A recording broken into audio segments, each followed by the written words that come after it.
با سلام. آموزش امروز باز کردن موتور واریسانه داریم. یه هواکش داره، باتری ها جدا میکنیم. هواکش ها یه بس اینجا داره، بازش میکنیم با یه دو سو. یه دونه پیچ با آچار 10 بازش میکنیم.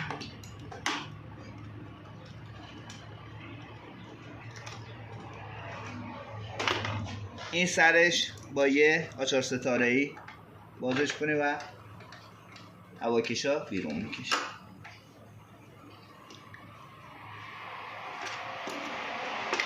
هواکشا جدا میکنیم.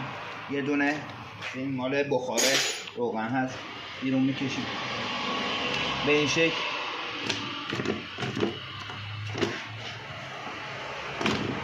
میاریم سمت بالا تا باز.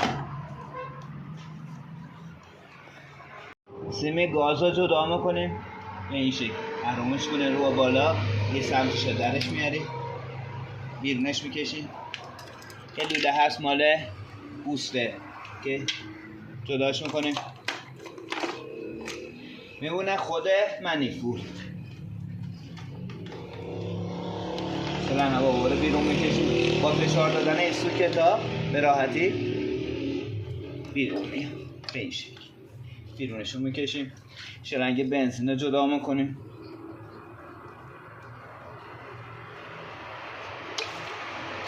سوکت سوخت پاشه را جدا میکنیم به این شکل. برگشت بنزین رو باز به این شکل.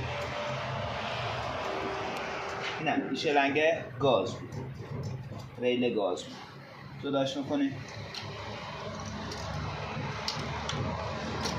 کاملا جداش.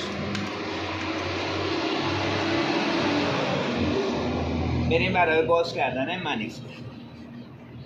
ریل گاز رو باز میکنیم. دو تا پیچ داره، با بکس 10 بازش میکنیم. یکی اینجا یکی اینجا بازش کنیم. بزنیم برام سوکتاشا به این شکل میکشیم عقب، میان بیرون به راحتی. ریل گاز رو بیرون میکشیم با تکون دادن و اهرم کردن. چون این خوش شده یه کمی بعد بیرون میاد، یه چیزی اهرم میکنیم بهشون تا بیاد بیرون. به این ترتیب اهرم میکنیم تا بیاد بیرون. این سوزنای مال گازش. این باز شد. بریم برای باز کردن ریل بنزین. این دو تا پیچ رو باز کنیم و ریل بنزین هم بیرون بکشیم. دو تا پیچ رو باز میکنیم با بکس 10.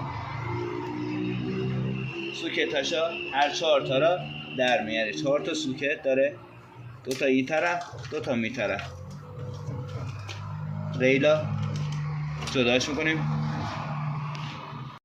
خود منیفول دور تا دورش پیش مهره است که باید با بکس 13 واسطه بلند به این شکل باز کنیم. این یکی اینجا، یکی اینجا، یکی اینجا، یکی اینجا، یکی اینجا و این آخری که با بکس 13 همه این رو باز میکنیم. پیچ مهره که باز کردیم، سوکت های سنسور مپا اینجا داریم، بیرون میکشیم. با فشار دادن این قسمت راحت بیرون میان. استپر موتور رو داریم، بیرونش میکشیم. سنسور دریچه گاز رو داریم، سوکتش بیرون میکشیم.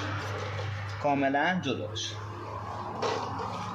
میاریمش بیرون به این شکل. سیما رو از این وسط میدیم پایین تا منیفول آزاد شد.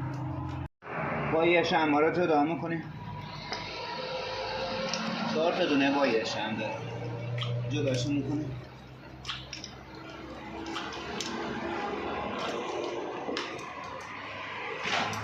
بریم برای باز کردن سیم کشی.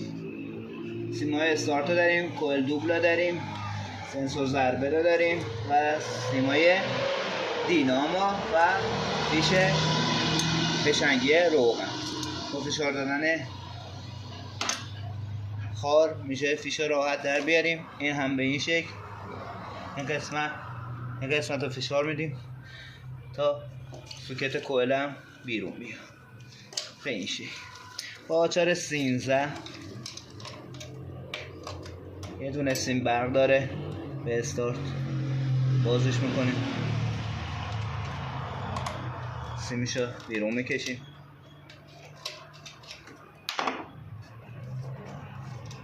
با آچار 8 یه دونه رم باز میکنیم،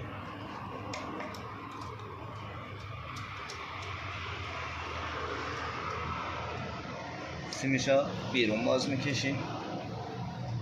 این از سیمای استارت که جدا شد. دیناممون یه دونه پیچ آچار 8 اینجا داره، یه 13 هم اینجا داره، هر دو باز میکنیم.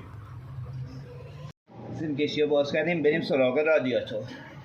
یه دونه بس داره اینجا، با 2 سو بازش میکنیم، بیرونش میکشیم.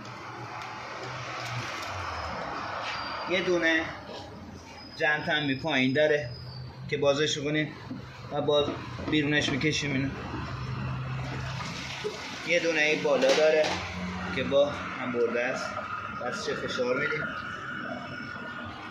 و بیرونش میکشیم. 2 تا خار این طرف و اون طرف رادیاته، با بالا کشیدن جدا میشه. این طرف هم یکی هم خار بالا میکشیم، به این شکل رادیات کاملا جدا میشه. پمپ هیدرولیک رو داریم، میتونیم کامل بازش کنیم بذاریمش کنار، میتونیم این شلنگا رو 2 تا شلنگا باز کنیم که ما 2 تا شلنگا باز میکنیم. یکیشون با آچار 17 که اینجا باید بازش میکنیم، به این شکل جداش میکنیم، میره عقب. بسیشو که اینجا قرار گرفته با یه آچار 13 بازش کنیم، کاملا شلنگ جدا شد.